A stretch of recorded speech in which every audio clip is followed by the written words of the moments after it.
सोयाबीनचं विशेष करून प्रसंस्करण, ज्याला आपण प्रक्रिया म्हणतो, प्रक्रिया उद्योग.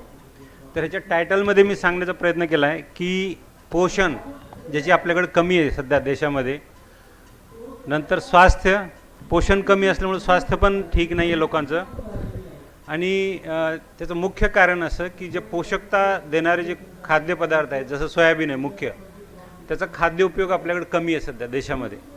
तर म्हणून माझं म्हणणं असं आहे की पोषण आणि स्वास्थ्य जर ठीक पाहिजे असेल तर सोयाबीनचा खाद्य उपयोग केला पाहिजे.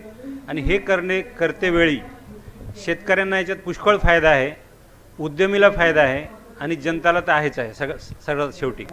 तर म्हणून किसान, उद्यमी आणि जनता यांच्यासाठी ही सुवर्ण संधी आहे सोयाबीनचा उपयोग करणं.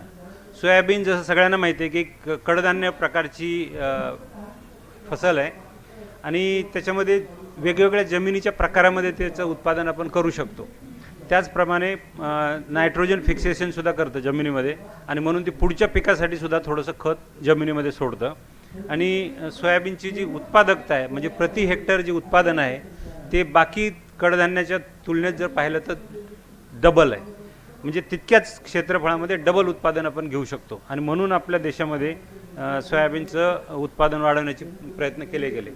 एक थोडीशी माहिती यासाठी की आपल्या देशामध्ये जे कुपोषण आहे ते सर्व भागामध्ये व्यापित आहे, खेड्यात असो, ट्रायबल मध्ये असो किंवा शहरामध्ये असो, आणि विशेष करून लहान मुलांच्यामध्ये, ज्यांना आपण देशाचं आधारस्तंभ म्हणतो, पुढे भावी आधारस्तंभ म्हणतो, त्यांच्यामध्ये सुद्धा कुपोषणाची समस्या आहे पूर्ण देशामध्ये.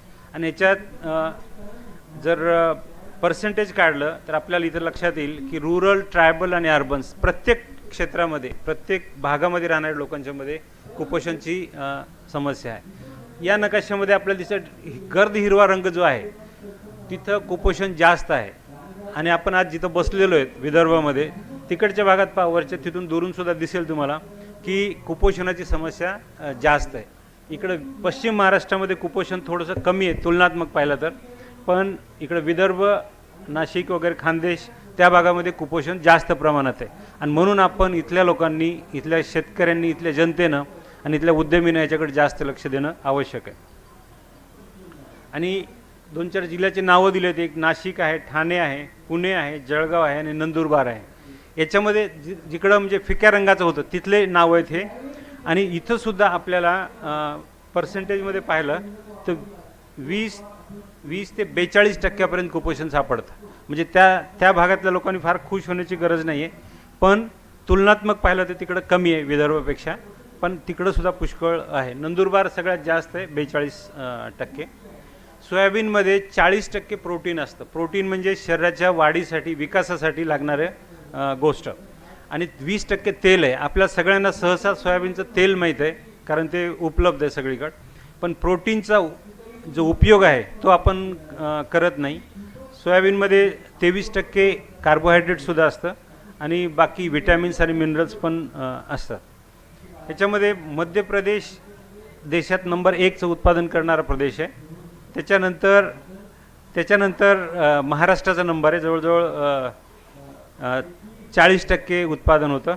आणि त्याच्यात पाहिलं तर अमरावती आणि लातूर जिल्हा हे सर्वात जास्त उत्पादन करणारे 2 डिव्हिजन आहेत महाराष्ट्रामध्ये. बाकीच्या राज्यामध्ये थोडं थोडं उत्पादन आहे. सोयाबीन हे प्रोटीन आणि याच्याबरोबरच ह्याच्यामध्ये अशी काही घटक तत्व आहेत ज्याच्यामध्ये आपल्याला स्वस्थ ठेवण्याचे गुण आहेत. पोषण चांगलं असलं तर आपण स्वस्थ राहतो. दुसरं, स्वस्थ ठेवण्याचे जे गुण असतात ते पण सोयाबीनमध्ये आहेत, आणि म्हणून त्याचा खाद्य उपयोग आपण केला पाहिजे. सोयाबीनमध्ये काही स्वस्थ ठेवण्याबद्दल काही गुणधर्म आहेत. इथं समोर दिलेलं आहे. हृदयाघात म्हणजे हार्टशी संबंधित स्वस्थ ठेवण्यासाठी हे हार्ट अटॅकची जी जोखीम आहे त्याला कमी करतं. कॅन्सर थांबवण्यासाठी उपयुक्त आहे. डायबिटिक, ज्याला आपण साखरेची बिमारी किंवा चिनी की बिमारी असं म्हणतात, त्याला कमी करण्यासाठी उपयोगी आहे. आणि ज्या लोकांना जन्मताच एक दोष असतो की ज्यांना आईचं किंवा गाईचं दूध पचन करण्याची ताकद नसते, त्याला लॅक्टोज इंटॉलरंट पीपल म्हणतात, तशा लोकांसाठी सुद्धा हे फार छान असतं. याचे वेगळं फायबरसुद्धा उपलब्ध करून देतं, ज्याची आजकाल बरीचशी चर्चा असते. हा एक रिसर्च आहे इंग्लंडमधला. याच्यामध्ये दाखवले की सुपर 6 हे 6 आयटम आहेत जे आपण जर आपल्या आहारामध्ये नियमितपणे वापरले तर हार्ट अटॅकची जी धोका आहे तो किती टक्क्यानं कमी होऊ शकतो. आणि त्याच्यात सर्वात पहिली लाईन तुम्हाला दिसेल सोयाबीन. 45% हार्ट अटॅकची म्हणजे शंका कमी होते सोयाबीनच्या नियमित वापरानं. तसंच सोयाबीनवर आधारित काही औषधंसुद्धा उपलब्ध आहेत कमर्शियली, जे वेगवेगळे रोग झाल्यानंतर ते घ्यावे लागतात, म्हणजे घेण्यासाठी उपलब्ध आहेत. आणि त्याच्यामध्ये विटॅमिन ई आहे, मेमरी वाढवण्यासाठी काही गुणधर्म आहेत त्याच्यामध्ये. नंतर हार्ट अटॅकची रिस्क कमी करण्यासाठी काही आहेत. पुन्हा स्त्रियांचं ते माहावारीची जी अडचण असते, माहावारी बंद होतानाची, त्याचेसुद्धा काही गुण आहेत. आणि हे सगळे औषधं उपलब्ध आहेत. आणि म्हणून असं म्हटलं जातं की सोयाबीनचा जर विवेकपूर्ण उपयोग, म्हणजे अति जास्त खायचं नाही, अति कमी खायचं नाही, असं जर केलं तर आपल्या तब्येतीला चांगलं ठेवण्यासाठी उपयुक्त आहे, मदतगार आहे. सोयाबीनचा लोक उपयोग कसा करतात, सोयाबीनची माहिती लोकांना मिळते थोडी थोडी कुठून तरी, की खावं, चांगलं असतं, स्वास्थ्य ठेवतं चांगलं वगैरे वगैरे, पण त्यांना हे माहीत नसतं की कसा उपयोग करावा. म्हणून ते काय करतात, कच्चं सोयाबीन घेऊन आपले गहू ज्वारी वगैरे मिक्स करून आणि त्याला दळून आणतात आणि मग त्याचा उपयोग करून खातात. आणि असं गृहीत धरतात की आपल्याला स्वस्थ चांगलं राहता येईल, पोषण चांगलं मिळेल वगैरे वगैरे. पण ते तसं होत नाही, कारण सोयाबीनमध्ये काही पोषक तत्वसुद्धा आहेत जे शरीराला तसे उपयोगी नाहीत. आणि म्हणून त्याला ते जे अपोषक तत्व आहे त्याला सुरक्षित स्तरापर्यंत नष्ट करून मग त्याचा खाद्य उपयोग केला पाहिजे, ही त्याची गरज आहे. उपयोग कसा करायचा, एक पद्धती आहे, मी काही लिफलेट्स आणले तुम्हाला सर्वांना वाटून देईल. तर उचित प्रकारचे योग्य प्रकारे प्रोसेसिंग करायचं त्याचं, आणि फक्त 10% सोयाबीन, 90% आपलं सिरियलचा आटा, अनाजचा आटा, असं या प्रपोर्शनमध्ये मिक्स करायचं आणि ते नियमित प्रकारे वापरत राहायचं. तर असं जर केलं तर दररोज 25 ते 30 ग्राम सोयाबीन आपल्या शरीरामध्ये उपलब्ध होऊ शकतं. आणि 1 महिन्याला एक व्यक्तीला फक्त 1 किलो सोयाबीनची गरज लागेल, किंवा वर्षभरासाठी फक्त 12 किलो सोयाबीनची आवश्यकता लागेल. जर असं 4 लोक जर घरात असले, फॅमिली मेंबर असले, तर 50 किलो सोयाबीनमध्ये पूर्ण वर्षाची त्यांची आवश्यकता पूर्ण होते. आणि हे असं जर केलं तर त्यांना स्वास्थ्य ठीक ठेवण्यासाठी जी मदत पाहिजे ती सगळी याच्यातून मिळू शकते. हे 2 प्रकारचे पद्धती मी सांगतोय. एक पद्धत आहे पाण्यामध्ये उकळून त्याला वापरणं, त्याचे लिफलेटसुद्धा आणले मी देतो सगळ्यांना. तर त्याला पहिलं सोयाबीनला साफ करायचं, त्याच्यानंतर त्याला वाळवून त्याची डाळ बनवायची चक्कीमध्ये, आणि 1 किलो डाळ असेल 3 लिटर पाणी, हा रेशिओ त्याचा घ्यायचा. आणि पहिलं पाण्याला उकळायचं, आणि त्या उकळत्या पाण्यामध्ये ही 1 किलो डाळ टाकून त्याला 25 मिनटं उकळून घ्यायचं. नंतर पाणी काढून टाकल्यानंतर त्याला वाळवायचं, आणि ही जी प्रक्रिया केलेली डाळ आहे ही 1 किलो डाळ 9 किलो गहू किंवा ज्वारी जे असेल त्याच्यामध्ये मिक्स करून दळून आणायची. ही साधी सरळ पद्धत आहे. दुसरी एक पद्धत आहे बाष्पीकरण. आजकाल प्रेशर कुकर प्रत्येक घरामध्ये जवळजवळ असतो. तर आपण सोयाबीन साफ करून, साफ सोयाबीनला 2 ते 3 तास पाण्यामध्ये भिजवायचं. 1 किलो सोयाबीन 3 लिटर डाळ म्हणजे पाणी, आणि त्याला भिजवल्यानंतर 2 तासानंतर हातानं असं रगडून त्याचा छिलका काढायचा, साल ज्याला म्हणतो, टर्फल. आणि त्याच्यानंतर त्याला प्रेशर कुकरमध्ये 7 शिट्या होईपर्यंत शिजवायचं. ते गळत नाही आपल्या तुरीच्या डाळीसारखं. आणि त्याला मग बाहेर काढून वाळवायचं, आणि वाळवल्यानंतर पुन्हा तीच पद्धत 1:9 या प्रकारे मिसळून वापरायचं. आणि याचा उपयोग जसं मी पहिलं सांगितलं, 1 किलो सोयाबीनचं पीठ, उपचारित सोयाबीनचं पीठ आणि 9 किलो दुसरं असं मिक्स करून त्याला वापरू शकतो. आणि चपाती, पुरी, पराठा जे काय असेल ते, किंवा याला आपण सोयाबीनच्या पिठाला बेसन जे आपलं हरभऱ्याच्या डाळीचं असतं त्यात 1:1 असं या प्रमाणात मिक्स करून त्याचे पण पदार्थ बनवू शकतो, जसे भजी आहे, सेव, चकली, जे काय असेल ते. सोयाबीनचे मुख्य उत्पाद आपण ज्यावेळेस पाहतो तर एक तर पीठ झालं सोयाबीनचं, जसं आत्ता सांगितलं, त्याचा उपयोग आपण घरेलू पदार्थाच्या बरोबर बेकरी प्रॉडक्ट तयार करण्यासाठी सुद्धा करू शकतो. त्याच्यात सुद्धा प्रमाण 10 ते 12% आपण टाकतो, जसं ब्रेड आहे, बिस्किट आहे, केक आहे वगैरे. आणि त्याच्या वेगळं काही डेअरी ॲनालॉग, म्हणजे सोयाबीनपासून दूध तयार करायचं, त्या दुधापासून मग जसे आपल्या डेअरीच्या दुधापासून पदार्थ करतो तसे याच्यापासून पण करण्याची व्यवस्था असते. त्याच्यानंतर आपण हरभरे जे भाजून घेतो आणि त्याला पफ करतो, फुटाणे ज्याला म्हणतो आपण, तसं सोयाबीनचं पण करता येतं. तळलेली डाळ आपण मुगाची खातो किंवा हरभऱ्याची खातो, तसं पण याची डाळ आपल्याला करून खाता येते, त्याला नट्स म्हणतो आम्ही. तर असे वेगवेगळे प्रकारचे प्रॉडक्ट्स आपल्याला करता येतात। फक्त एकच पुन्हा पुन्हा सांगायचं की प्रोसेसिंग न केलेलं सोयाबीन खाद्योपयोगमध्ये आणायचं नाही। त्याच्या 2 पद्धती सांगितल्या त्या त्याप्रमाणे करून आपला त्याचा उपयोग करायचा। भोपाळला central institute of agriculture engineering एक संस्थान आहे, तर त्याच्यामध्ये सोयाबीन प्रसंस्करण आणि उपयोग केंद्र स्थापना झाली होती 1985 साली। आणि मॅन्डेट मुख्य हेच होते की लोकांना प्रचार करणे, त्यांना सांगणे की सोयाबीन कशा पद्धतीनं खावं, कुठल्या प्रकारे कुठल्या पदार्थात खावं, आणि ते आम्ही 1985 पासून काम केलेलं आहे। आतापर्यंत तिथं जवळजवळ 41 सोया खाद्य उत्पाद वेगवेगळ्या प्रकारचे त्याच्यावर आम्ही काम केलं आहे। पण नुसते खाद्य उत्पाद असून उपयोग नाही, त्याला प्रोसेस करण्यासाठी मशीन पण पाहिजे, त्याच्याशिवाय उद्यम आपण लावू शकत नाही। आणि म्हणून ते उद्यमासाठी आम्ही जवळजवळ 24 मशिनरी पण केल्यात, आणि या दोन्हीच्या कॉम्बिनेशनमध्ये लोकांना प्रशिक्षण देऊन उद्यम स्थापित करण्यासाठी पायलट प्लांटसुद्धा स्थापित केले। हे वेगवेगळे पदार्थाची लिस्ट आहे, पण ह्याच्यात बेसिकली सोया आटा आणि त्याच्यावर आधारित पदार्थ, दुसरं सोया दूध आणि त्याच्यावर आधारित पदार्थ ज्याला डेअरी अनालॉज म्हणतो, पुन्हा सोया स्नॅक्स जसं नट्स सांगितले किंवा बाकीचे पदार्थ, आणि सोयाबीनचे बेकरी प्रॉडक्ट्स, हे असे 4 कॅटेगरीमध्ये आपण प्रॉडक्ट्स पाहिलेले आहेत। आणि त्याचं प्रोटीन आणि फॅट कंटेंटची माहिती आहे। सगळे पदार्थ पोषकतेच्या दृष्टीनं चांगले असतात। हे आपण पटपट काही चित्र पाहू। हे सोयाबीनचं दूध आहे, असं दिसतं दिसायला। 1 किलो सोयाबीनपासून साधारण 7 ते 8 लिटर दूध तयार होतं। 1 किलो सोयाबीनपासून 7 ते 8 लिटर दूध तयार होतं, किंवा 1.5 ते पावणे 2 किलो सोया पनीर तयार होतं। आणि त्याचा एक सह उत्पाद मिळतो, ओकारा म्हणतात त्याला, तो साधारण 1.25 किलो ते 1.4 किलो मिळतो। तर या ह्याच्यामध्ये पॉईंट एकच आहे की आपण 30 रुपये किलो सोयाबीन शेतकरी विकतो बाजारामध्ये, मंडीमध्ये, बरोबर आहे। 1 किलो सोयाबीन 30 रुपयापेक्षा जास्त शेतकऱ्याला भाव मिळत नाही। शेतकरी 1 किलो सोयाबीन तयार करण्यासाठी 100 दिवस राबतो, बरोबर। आणि त्या 30 रुपयातले त्यानं किती मेहनत केली असली तर 15 रुपयापेक्षा जास्त त्याला नफा मिळत नाही 1 किलोला। 1 किलो 15 रुपये आणि 100 दिवस, हे त्याचं गणित आहे। 15 रुपये म्हणजे 1590 पैसे। 100 दिवसानं जर त्याला भागिलं तर 15 पैसे पर डे त्याचा नफा आहे शेतकऱ्याचा। 100 दिवस काम करून 15 पैसे प्रति किलो पर डे हा त्याचा नफ्याचं प्रमाण आहे। पण मी जर प्रोसेसर झालो, 1 किलो सोयाबीनचं 8 लिटर दूध बनवलं, जे 10 रुपये लिटर तयार झालं, 10 रुपये लिटर मी नफा घेतला, तर 20 रुपये लिटरनं मी दूध विकलं जरी, तरी 1 किलोचे मी 80 रुपये काढू शकतो 1 दिवसामध्ये। आणि म्हणून शेतकरी पुढे जात नाही, त्याला 5 क्विंटल सोयाबीन केल्यानंतर 75 रुपये नफा मिळेल पर डेचा। इकडं 1 किलो सोयाबीन प्रोसेस केलं की त्याला 80 रुपये नफा मिळतो प्रोसेसरला।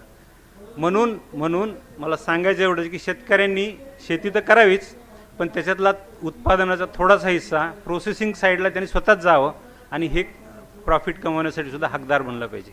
ही एक सुवर्ण संधी म्हणून जे सांगत होतो। हे दूध बनवण्याची एक साधी पद्धत आहे। आपण सोयाबीनला साफ करायचं, त्याचा छिलका काढायचा, त्याची डाळ बनवायची, आणि 4 ते 6 तास त्याला भिजवायचं पाण्यामध्ये। ते पाणी काढून त्याला धुवून घ्यायचं सोयाबीनला, त्या डाळीला, आणि मग त्याला ग्राइंड करायचं। ग्राइंड केल्यानंतर त्याच्यात पाणी मिक्स करून उकळून घ्यायचं 15 ते 20 मिनटं, आणि त्याला गाळून घ्यायचं। गाळल्यानंतर जे खाली मिळतं ते दूध मिळालं, आणि कपड्यात मिळतं ते ओकारा, जो पहिल्या स्लाईडमध्ये दाखवलं होतं, हे साधारण 1.25 किलो ते 1.4 जे सांगितलं होतं। हा ओकारासुद्धा खाद्य उपयोगासाठी उपयोगी आहे। दूध तर आहेच आहे, आणि हे दुधापासून आपल्याला हे पनीर बनतं। इथं वर जे दाखवलं आहे पनीर आहे, आणि ते सहउत्पाद खाली गुलाबजामुन दिसतात, त्या सहउत्पादापासून त्याला आपण गुलाबजामुनमध्ये सुद्धा वापर करू शकतो। बिस्किटं पण बनवू शकतो, सोयाबीनचं पीठ पण त्याच्यापासून बनवू शकतो। असे वेगवेगळे पदार्थ। सांगायचा मुद्दा एवढाच की ह्यातला कुठलाही भाग वाया जात नाही किंवा वेस्टेजमध्ये जात नाही। तसंच त्या पनीरचं आपल्याला हे ब्रेड रोल वगैरे ह्याच्यामध्ये करता येतं, पकोडे करता येतात। पुन्हा दुधापासून त्याचं दही चांगलं होतं, त्या दह्यापासून श्रीखंड पण बनवता येतं, आम्रखंड पण बनवता येतं। नंतर त्या सोयाबीनच्या दुधापासून आपल्याला रसगुल्ले पण चांगले बनवता येतात। फक्त रसगुल्ले बनवते वेळेस गाईचं आणि सोयाबीनचं दूध 1:1 असा अनुपात घ्यावा लागतो, आणि त्याच्या वेगळं आपली मिठाई वगैरे पण करता येते।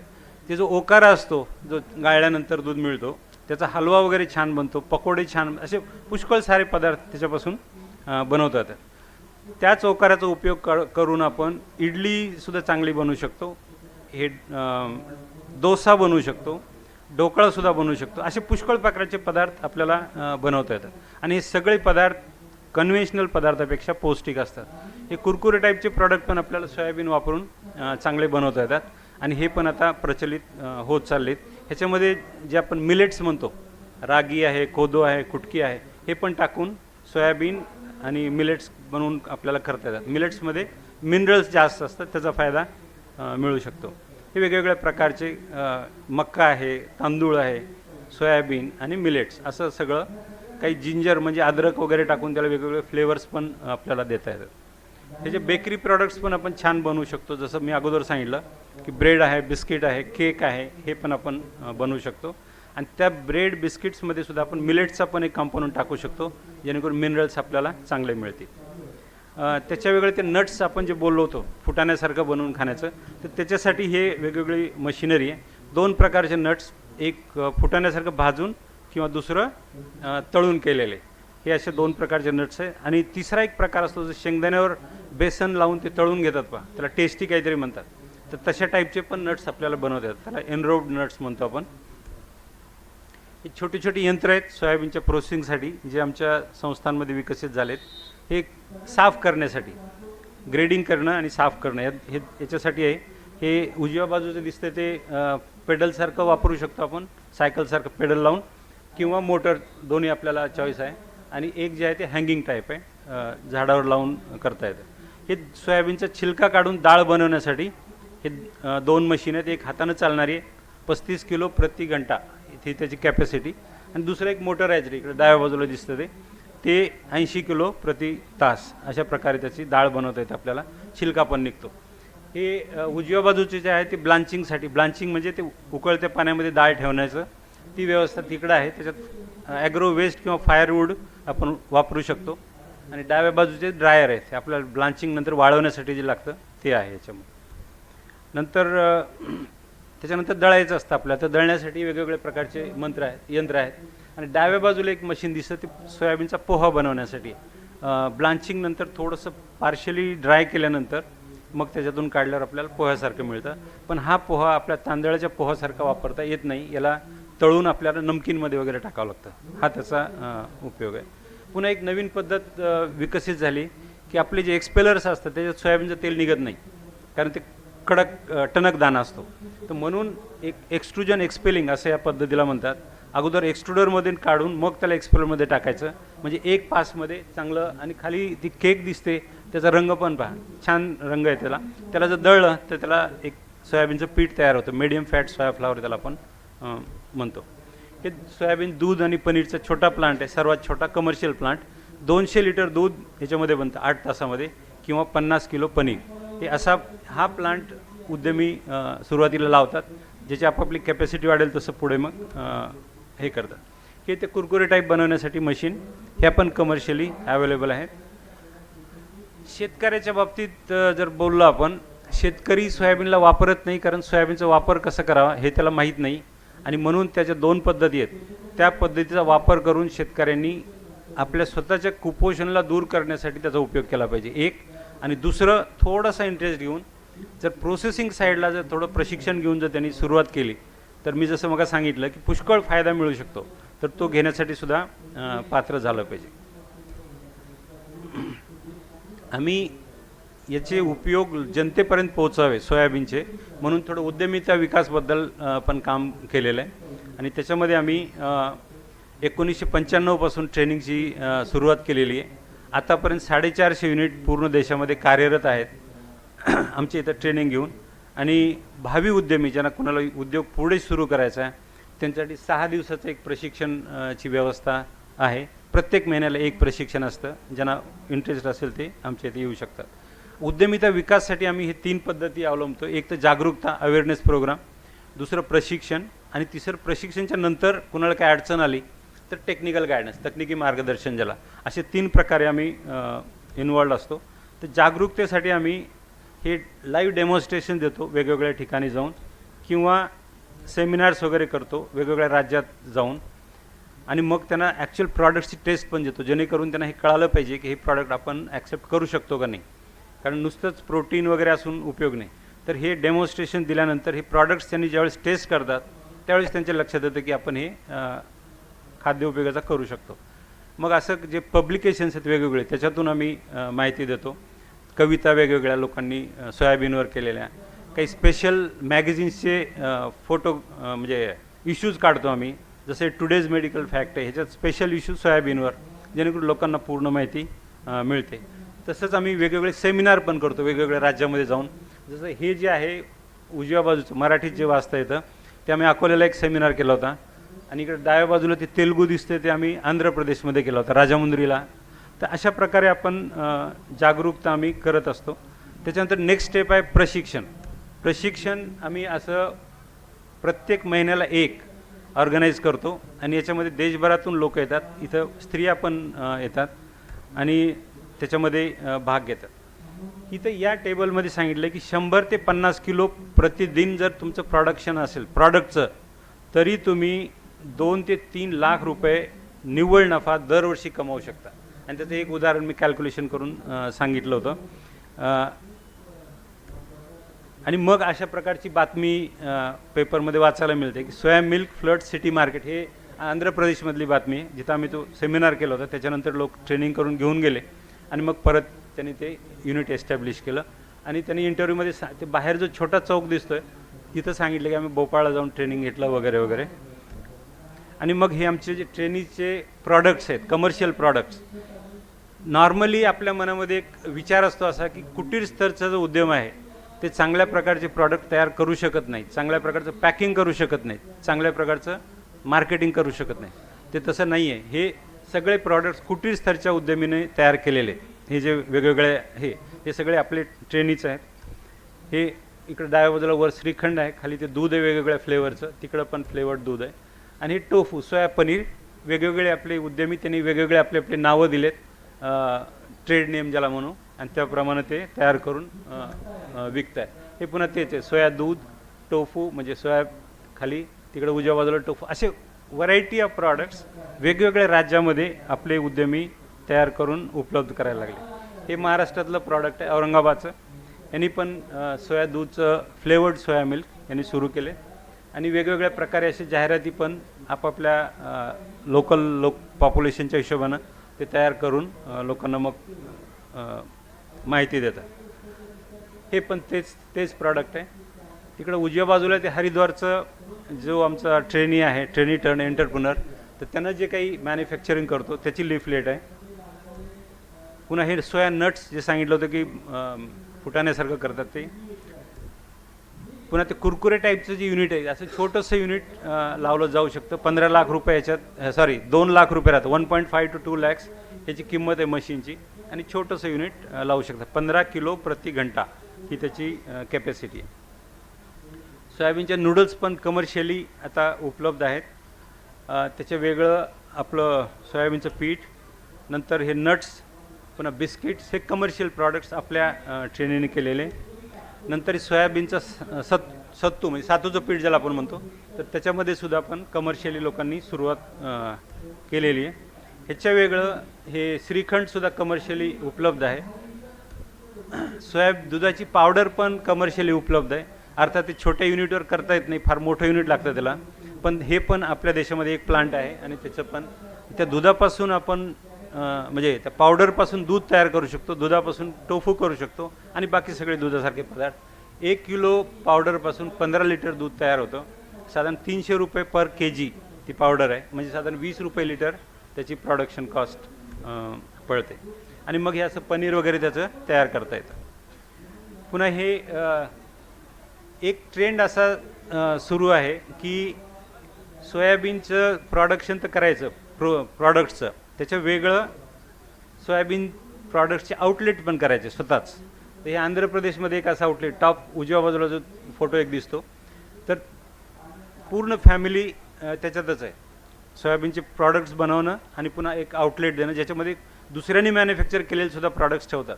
त्याच्या खाली एक लुधियानाचं सोया फ्रेश म्हणून दिसतं आहे, ते पण सोया बेस्ड आउटलेट्स आहेत. सगळे सोया प्रॉडक्ट्स सकाळी लोक आपलं त्याला घेतात. हे पुन्हा आणखी दुसरं एक आहे, सगळे सोयाबीनचे प्रॉडक्ट, दुसरं काही प्रॉडक्ट मिळणार नाही. ज्याला कुठे सोयाबीनचं काही पाहिजे असेल त्यांना आपलं तिथं जावं आणि घ्यावं. आणि हे पण युनिट्स असे चांगले चालायला लागले. आम्ही आतापर्यंत ज्या ट्रेनिंग्स दिल्या त्याचं फक्त थोडंसं नमुना म्हणून हा टेबल मी दिला आहे. आणि याच्यामध्ये आपल्याला दिसेल की जवळ 450 युनिट्स पूर्ण देशातून फंक्शनल आहेत. आणि सर्वात जास्त पंजाबमध्ये युनिट्स आहेत, जवळजवळ 140 युनिट्स आहेत. 250 लोकांच्या पैकी ज्यांनी ट्रेनिंग घेतलं, 250नी ट्रेनिंग घेतलं, 140 लोकांनी युनिट चालू केले. आणि तिथं सोयाबीनचं उत्पादन होत नाही, फक्त त्यांनी याचं महत्त्व समजलं, इथे येऊन ट्रेनिंग घेऊन गेले आणि युनिट्स लावले. आणि महाराष्ट्रामध्ये 450मध्ये 50 फक्त. म्हणजे आपल्याला फार पुढे जायचं, सांगायचा उद्देश एवढाच. आणि महाराष्ट्रात आणि मध्य प्रदेशमध्ये आणखी थोडं कमी, पण पंजाब, दिल्ली आणि हरियाणा इथं पुष्कळ युनिट्स लागलेले आहेत आणि त्याचा फायदा ते घेत आहेत. आपल्याला पण त्याची घेण्याची गरज आहे. हा पत्ता भोपाळचा आणि कॉन्टॅक्ट नंबर ह्याच्यात दिलेले. कुणाला जर काही आवश्यकता असेल त्याच्यात येऊ शकतात आणि भाग घेऊ शकतात.